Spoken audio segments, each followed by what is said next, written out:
So here we will discuss about the deviation from the Beers-Lambert law. So about Beers deviation from Beers-Lambert law, described by the relationship between the absorbance and concentration of an analyte.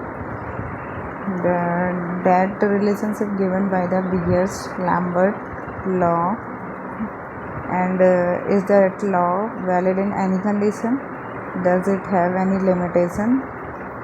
The Beers-Lambert law have some limitation. That limitation comes under the deviation from Beers-Lambert law. So the first deviation from Beers-Lambert law is the linearity factor. One of the simplest advantages of Beers-Lambert law is its linearity of absorbance with the concentration. So as the concentration increases, as the concentration increases, absorbance also increases. So for an analyte, when temperature, path length, and wavelength of the radiation are kept constant, so the absorbance is directly proportional to the concentration.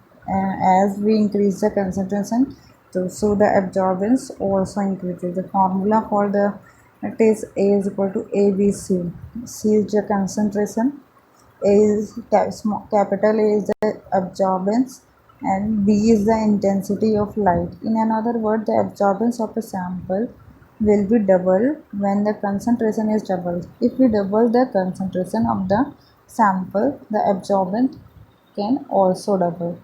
So the linear proportionality between them occur.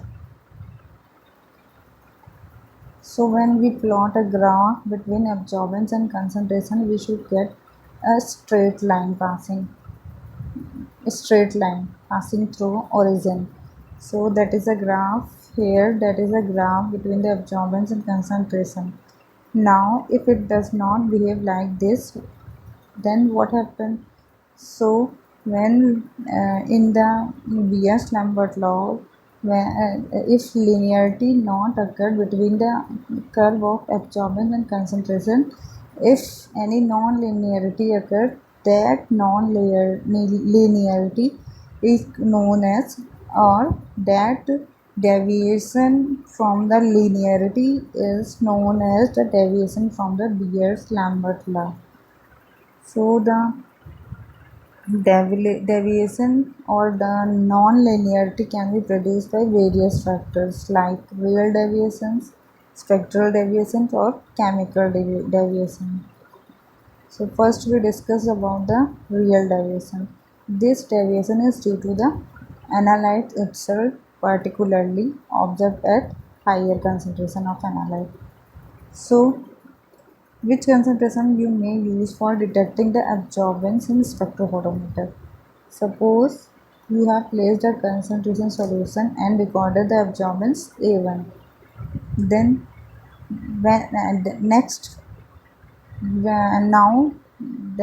we can dilute the sample to the half of its original concentration and recorded the absorbance, that is A2. So what will happen? The absorbance should be reduced to half. And normally the absorbance, if the concentration of the sample reduced it to half, so the absorbance also reduces to half, but it reduces to half, that is A2 is equal to A1 half. So but in reality it may not happen like that. A2 may not be equal to A1 half. So this deviation or this non-linearity called as the Beers-Lambert law deviation. So here we should think not only of concentration but also how it affects the absorption process. For example, the speed of light passing in the higher concentration may not be equal to the passing of light in lower concentration. From the diagram, when intensity or beam of light passes through the higher concentration sample, so what will happen? Speed of light is more reduced, but in the case of lower concentration, the speed of light is less reduced.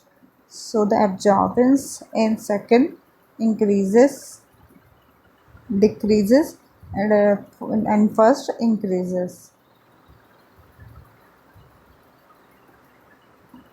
Next, we know that the speed of light may vary with the medium through which it passes. This can be given by the refractive index. So the refractive index denoted by the eta, where the V medium upon V vacuum. So V velocity of medium and velocity of vacuum, light in vacuum. At very low concentration, eta is equal to 1 or greater than 1. At very high concentration, eta or refractive index is greater than 1, lower than 1. So in the lower concentration, a refractive index is near about to.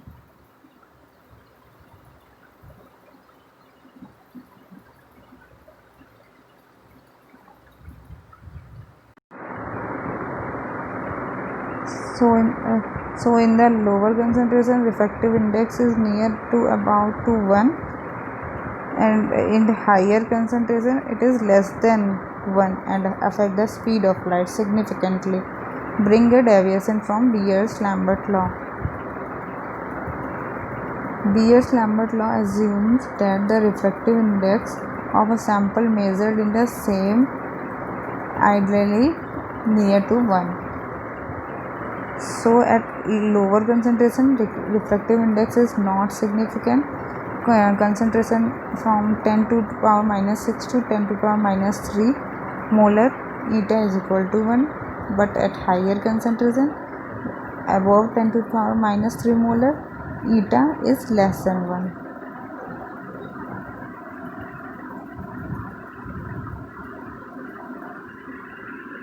So that's why we normally use the concentration of the solution at micromolar level. For example, we can prepare series of concentration of the solution at like 5 micron, 10 micromolar, 20 micromolar and 40 micromolar etc. Spectral deviation. It is an another deviation that mainly related to the instrument. So which type of radiation we use for measuring the absorbance? It is monochromatic radiation with narrow range of wavelength. If we irradiate the sample with polychromatic radiation, simply the deviation from Beer's-Lambert law is produced. So here is an example by which we can describe the spectral deviation. A sample shows maximum absorbance at 560 nanometer and sending a radiation of wavelength 550 to 570 nanometer, as the bandwidth of the radiation is only 20 nanometers, so it can obey the Beer's-Lambert law. If the bandwidth of radiation is increases, in that cases it it follow or it produces the deviation from the Beer's-Lambert law on the earth. So when we use polychromatic radiation, Beer-Lambert law is not strictly obeyed. According to diagram, when polychromatic radiation or having wavelength 400 to 700 nanometer pass through a monochromator, so monochromatic radiation converted into 550 to 570 nanometer, that is 20 nanometer range. So if the bandwidth is or the ranges between the 10 to 20 nanometer or very less, so the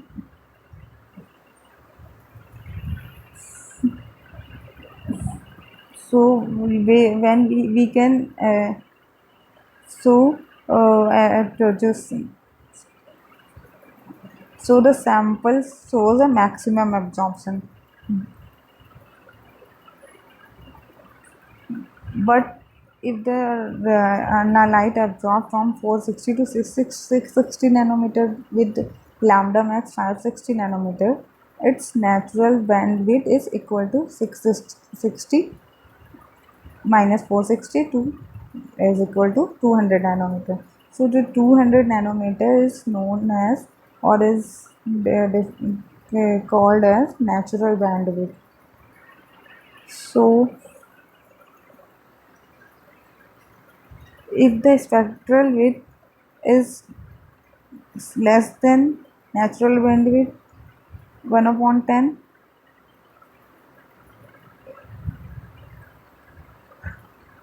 chemical deviation. Finally, another type of deviation may occur due to the any chemical changes in the analyte, just like association of the analyte or dissociation of the analyte or any pH change may also affect the B absorption of the sample, or they deviate from the Beer's-Lambert law.